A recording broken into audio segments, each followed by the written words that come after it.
Welcome back to Life's Cholent. My name is Avital, and as I'm filming this video, it is currently almost sunset on December 24th, 2020, and because it's not sunset yet, it is currently Tevet Tet, or the 9th of Tevet, in the year 5781. Now, if the second half of that sentence didn't quite make sense to you, don't worry, that is the topic of today's discussion, which is the Hebrew calendar. Now, before we get into the specifics of the Hebrew calendar, I want to start with the origin of some of the concepts of Jewish days, time, so on and so forth. So, a Jewish day, why I said that because it's not yet sunset, it's still the 9th of Tevet, is because Jewish days actually start at sundown. Whereas in the secular world, at 12 midnight, hour 24, a new day begins. In the Hebrew calendar, in the Jewish world, new days begin at sunset, or when the sun goes beneath the horizon line. And we get that actually from the very first portion of the Torah. We get it in the book of Bereshit in Genesis, and it's because God says that it was evening and it was morning on, the first day, the second day, whatever it happened to be. But because he says evening first, it leads us to believe that days actually begin, Jewish days begin when the sun, again, goes beneath the horizon line. That is the end of one day and the start of the next day.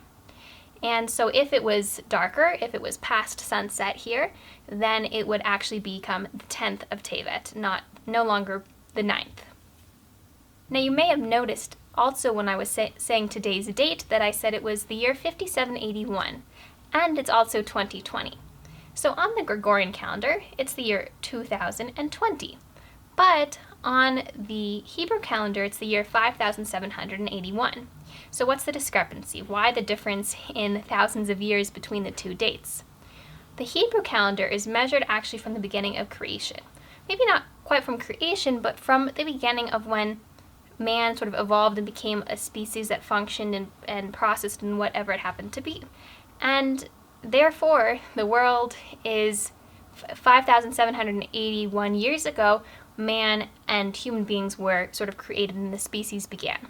And so again, it's sort of from the creation of life as we know it. And additionally, there is another opinion that is suggesting that Judaism is, again, not in conflict of science, because in science, the belief is that the world is billions of years old. Judaism is not really in conflict with that. We understand that the planets and whatnot are billions of years old, but the days before we had man who was thinking and processing and being, again, before that day of creation, there were the other days of creation, what came before creation of the world. And we believe that that is where the other billions of years took place, that while the world was created in 6 days and God rested on the 7th, those days of creation may not have been a typical 24-hour day. The day of creation may have been a year long. It may have been thousands of years long. So we don't really have an understanding of time in that sense, but again, there is not a conflict between Jewish thought on time and the thought of scientists. So something else interesting to note. Now, the Gregorian calendar, which is the standard calendar sort of used around the world, is strictly a solar calendar. And you'll have a religion or a faith like Islam, and their calendar is purely lunar. The Jewish calendar is a mix of the lunar calendar and the solar calendar, which makes things a little bit complicated, but also quite logical once you understand it. Essentially, the idea is that in Judaism, we want the holidays to fall out in their proper seasons. So, for example, Sukkot is a harvest festival. The harvest is around the fall, and so it would not make any sense to have the harvest festival in the spring, in the summer, or in the winter. And so it's important each year to keep that harvest festival around the fall. Or Passover, when the holiday that celebrates the Jews' exodus from the land of Egypt. We know that took place in the spring, and so it's proper to celebrate that in the spring. Or in modern holidays, it would be very strange to have Hanukkah in June or in July or whatever it happened to be. We would like it to fall around the same time each and every year. If we were only on a lunar calendar, these holidays would be falling out at various months throughout different years. Sometimes it would be in January, and sometimes it would be in June, and sometimes it would be in December. There would be no logic to the way that the holidays are falling out. And so the way that the holidays are balanced is on this lunar solar calendar system.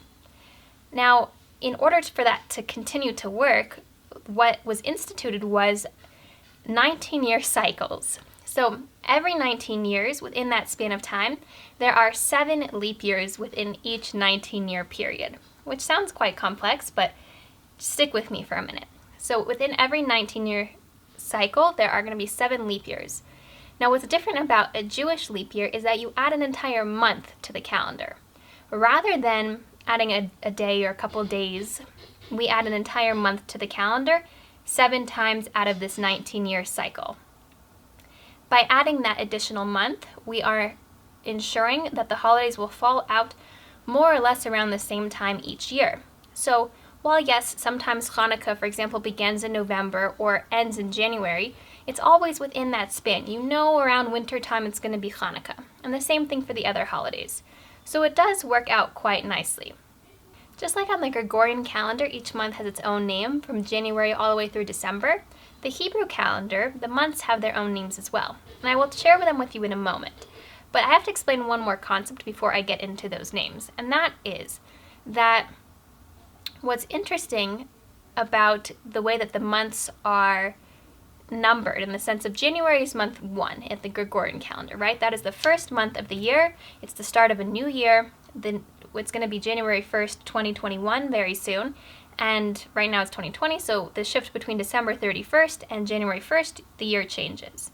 The Jewish calendar is a little bit different. As you're saying about all these things, we like to be a little bit different in all these sort of ways. But the way that it works on the Jewish calendar is actually that the new year, Rosh Hashanah, when we celebrate the new year, falls out in the 7th month on the calendar.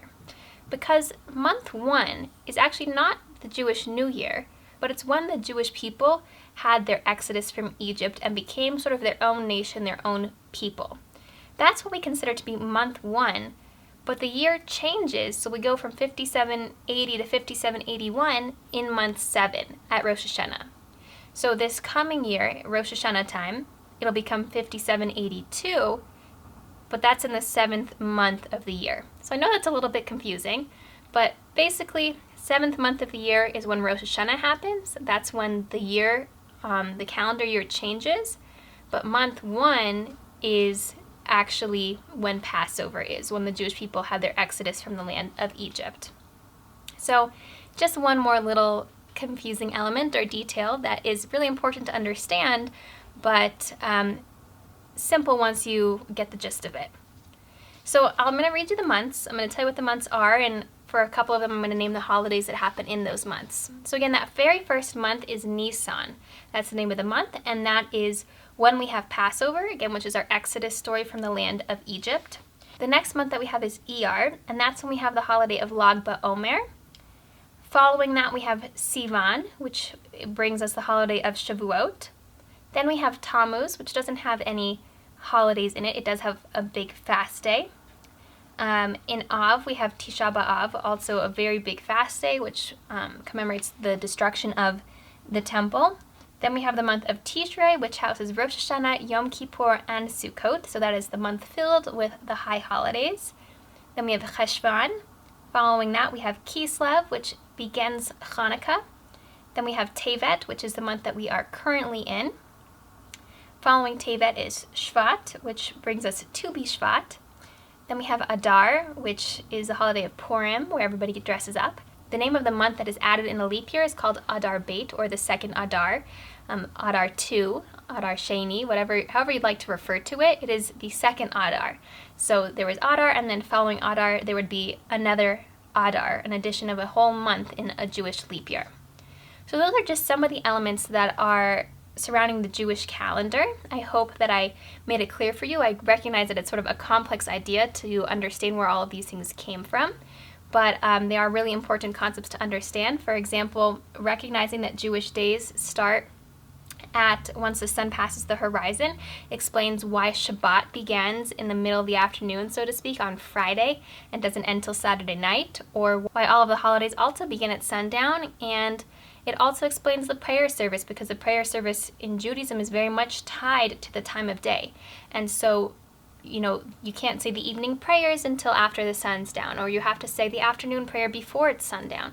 And so all of these elements are really important to understand. Judaism is a very time-based religion, and so I hope you now have a little bit of an understanding about Jewish time and the Jewish calendar. I hope you all have a wonderful week, and I look forward to speaking with you next time.